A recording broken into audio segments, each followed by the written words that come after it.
Bonjour à tous, il est 15 h. Merci de nous rejoindre pour suivre avec nous cette nouvelle édition dont voici les faits saillants.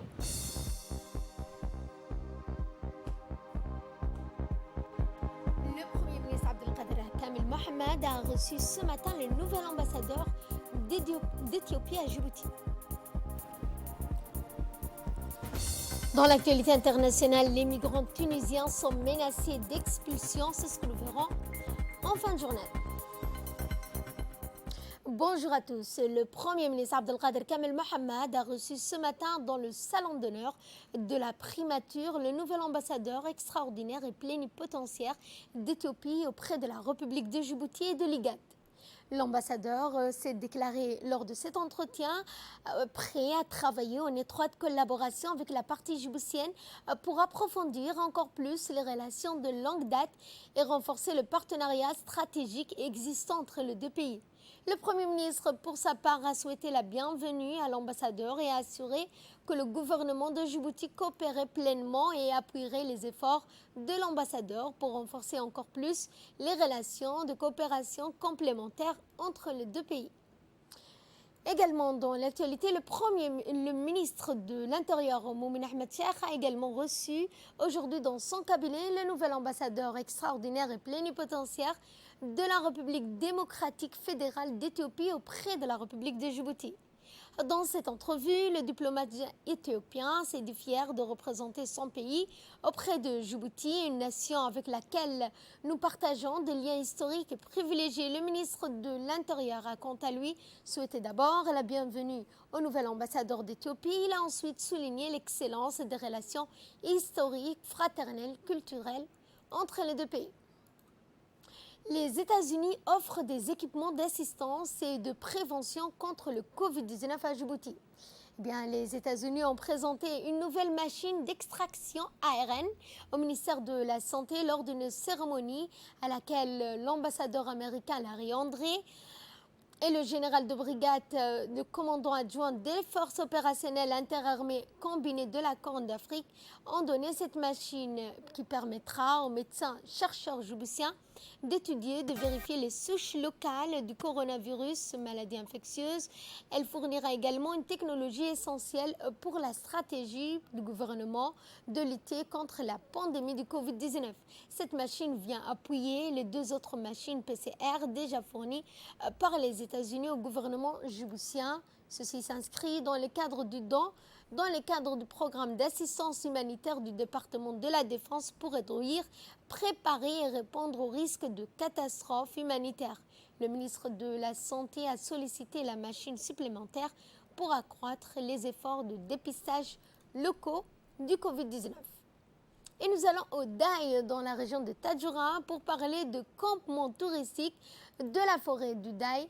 Celle-ci reste une destination incontournable, située un peu en dehors du village du Daï, juste à l'embouchure de la forêt. Le campement a été créé en 1999 par Idriss Ahmed, un enfant originaire du village, afin de contribuer au développement local, à la création d'emplois et indirectement à la promotion de l'agriculture, de l'élevage, de l'artisanat, par les achats de fruits, légumes, caprins et autres produits artisanaux. Cet ancien guide touristique qui a démarré son projet au moyen de ses propres économies est parvenu à faire de ce lieu en quelques années un formidable site touristique dont la renommée n'est plus à démontrer. Aujourd'hui, le site dispose de plusieurs pilotes d'aboïta, habitations traditionnelles, draps, couvertures sont fournis, donc également l'hygiène qui est rigoureusement respectée ainsi qu'un bloc moderne.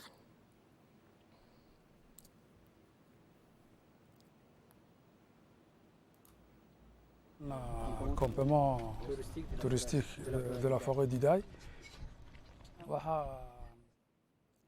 Et à Boc, l'association Ardo, association réinsertion pour le développement de la ville de Boc, ont organisé les nettoyages de la plage. La journée s'est déroulée sous la houlette du président Ali Hassan avec la participation de tous les membres de cette association.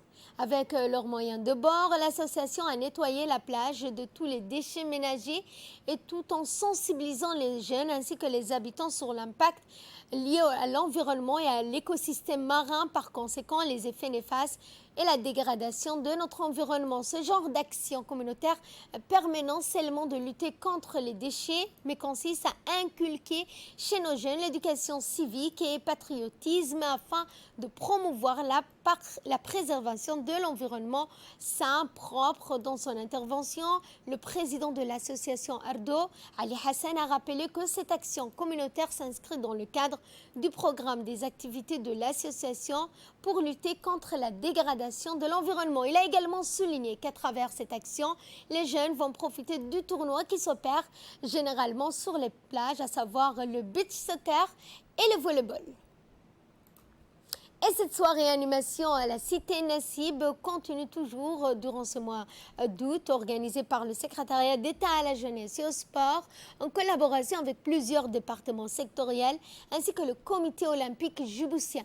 La RTD a diffusé donc cette séance hier soir et qui s'est déroulée dans la Cité Nassib. De nombreux artistes djiboutiens dont les jeunes talents ont animé la soirée dans une ambiance électrique. Des chansons nouvelles, des tubes anciens ont été interprétés par les jeunes talents. Les nombreux officiels dont le secrétaire d'État à la jeunesse et au sport, Hassan Mohamed Kamil, la secrétaire générale, Mme Khadiga, ainsi que de nombreux autres officiels ont participé à cette séance d'un public également en phase à l'ambiance de la soirée. Dans le cadre de l'ouverture des activités sportives de la Fédération djiboutienne de Kung Fu Wushu, donc une cérémonie a été organisée au Stade Goulet pour le démarrage de la nouvelle saison. À cette occasion, de nombreuses démonstrations ont été donc faites par les adeptes de la discipline qui connaissent un engouement surtout chez les jeunes dans la capitale et les régions de l'intérieur.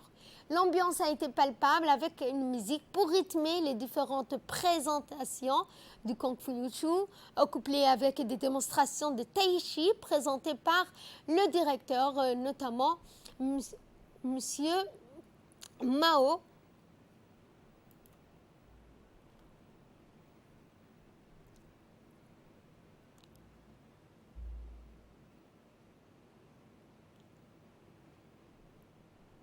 Et après la séance d'ouverture de la saison de Kung Fu Wushu, nous avons recueilli les réactions des dirigeants de la fédération, dont son président, Dimao, et le directeur technique un jeune de cette association. Nous organisons une cérémonie de compétition nationale qui est recadrée par le ministre, de la jeunesse et du sport, M. Hassan Mohamed Kamil, et de Madame la présidente de l'Olympique, Aïcha Ali Garad. Aujourd'hui, ils feront une remise de certificats, de médailles comme de coupes pour les meilleurs d'entre eux. Du coup, ils ont opté pour l'effet de groupe qui donne vraiment morale aux élèves. Ils enseignent aussi la tai chi. Je pense que le kung fu, c'est vraiment un art martial qui a besoin de beaucoup de souplesse, de rapidité, comme de violence. Je pense que ça pourrait vraiment aider la personne qui ne sait pas se défendre. Je pense que ce serait ce moyen de défense. Je pense que ça lui serait ce moyen de défense. Et que sans motivation, ils ne peuvent pas aller loin. Du coup, nous finirons par remercier la source qui est la source de ma motivation et de tous les profs qui nous enseignent, qui se fatiguent à nous enseigner, qui sont, oui, M. Hassan Ali Louita et Aboubakar Hamad Youssouf. Hamad Wissam, merci. Et dans une passance qui domine l'actualité internationale, en Italie, les migrants tunisiens sont menacés d'expulsion. Des représentants italiens de l'Union européenne se sont rendus en Tunisie pour répondre aux inquiétudes concernant le nombre croissant de migrants qui traversent le pays nord de l'Afrique pour se rendre en Europe.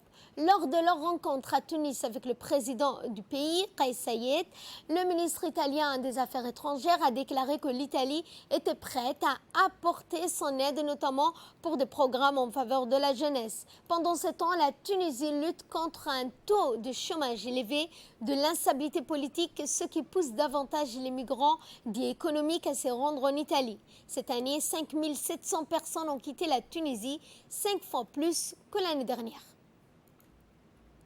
Au Liban, dans ces cales de l'aide humanitaire, à savoir de la farine, du blé, des médicaments, mais aussi des matériaux de construction destinés à subvenir aux besoins de la terrible explosion du port.